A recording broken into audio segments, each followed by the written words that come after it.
ikaw ko naman tulukot ko na tulukot. Sige na.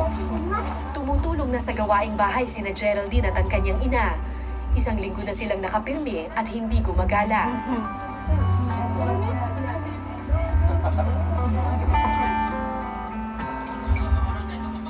At si Teteng,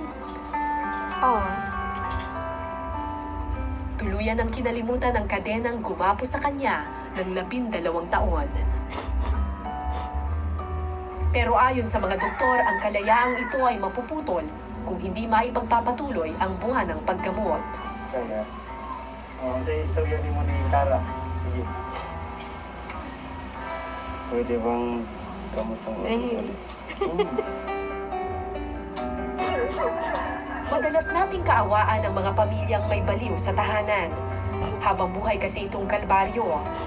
Pero ang problemang ito ay hindi lang problema ng isang pamilya, kundi ng buong lipunan.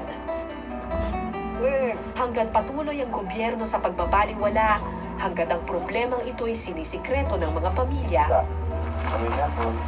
hindi makakalaya si Teteng sa gapos ng mga kadena. Ako po si Cara David at ito po ang Eyewitness.